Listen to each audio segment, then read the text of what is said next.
Hey guys, Wandering Shell, and once again we're going to be doing another Marvel United painting, this time with Jean Grey from First Class.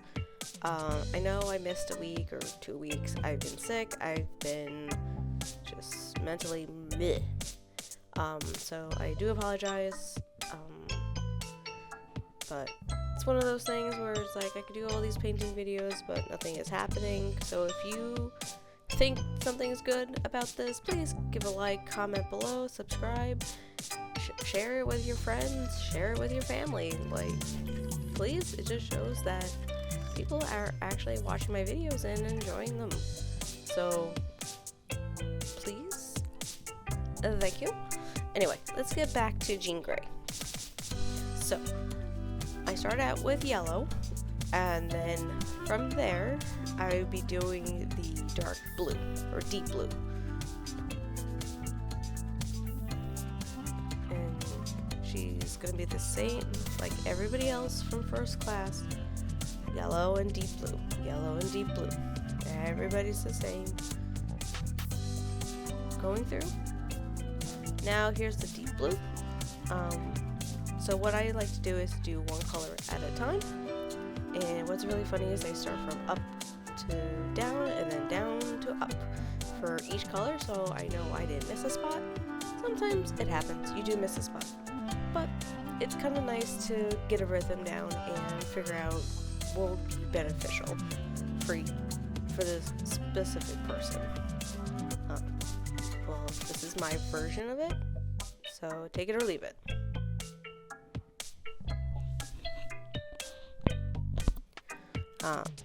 After that, I'm just trying to make sure I get all the little parts. I definitely do need new brushes. It's one of those things where they seem better days.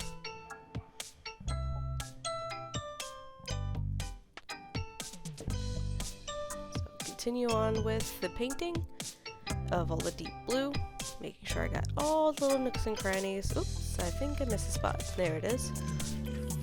At least for working from down up, you tend to miss a few spots.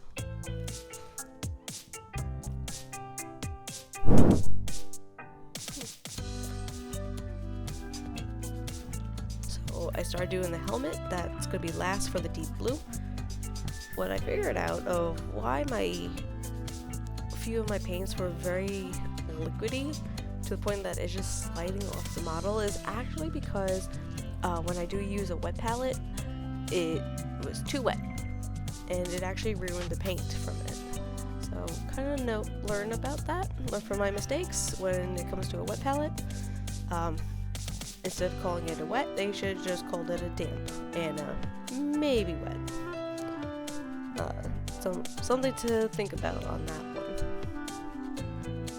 one. She also apparently had eyebrows. I did not realize she had eyebrows in the model. So learn from my mistakes. She has eyebrows. I did do her eyes off camera, but the problem is I should have done her eyes after I done the skin tone, because now I have to try to paint around her eyes. Whoops.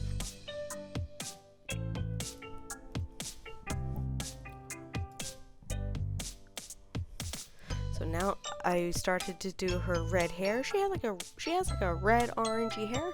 So I do the base coat in red, and then I did orange highlights.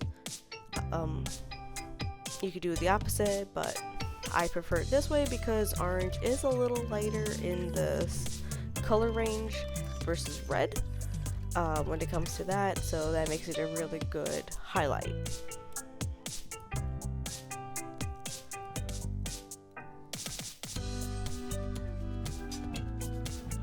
What I also like to do is paint from around where I'm painting and then just go crazy inside of it. It's kind of like when you color, like use your pencils or crayons, you color around the line and then go crazy inside of it. That's pretty much what I do with the paint. Very careful around the lines and then crazy inside. Just so I know I don't have to redo the paint. Then I did the tiling for the base. Very similar to Black Widow's base, where it has the tiling. sense a theme, sense a pattern. Is there one? Or I'm just going crazy? I don't know.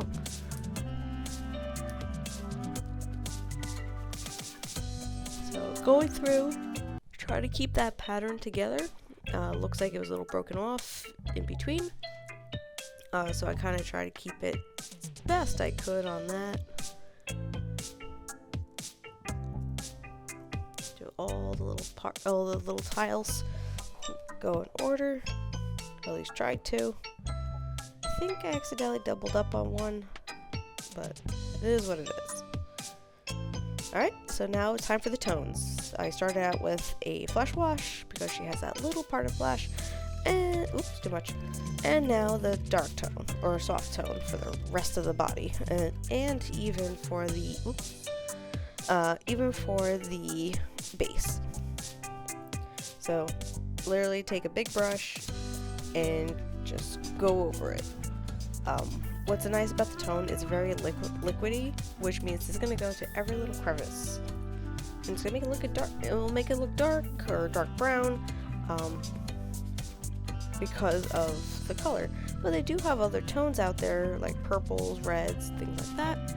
So there's always something to change it up a bit. So as you can see, I'm dry brushing a little bit of that orange right on there to get that highlight look to it. She does have a bit of a red-orange hair. So now I'm dry brushing everything. Anything that's deep blue, it's gonna get a dry brushing of the crystal blue. Kind of make it pop a little bit more, make it brighter. I did this with the Fantastic Four group, and I'm doing it also for the First Class group. It kind of keeps it the same way, and it just looks good. But it does help since they're all Marvel, they're all the same design and all that. I wanted to try to keep it very similar to each other because Fantastic Four and X-Men First Class are very similar to each other on the age-wise. But anyway, please, I hope you guys are enjoying this. I'll keep making these Marvel United videos. Just give a like, subscribe, all that fun stuff. And we're almost at the final end. I hope you guys enjoyed. Thanks for watching. And I'll see you guys next time. Later.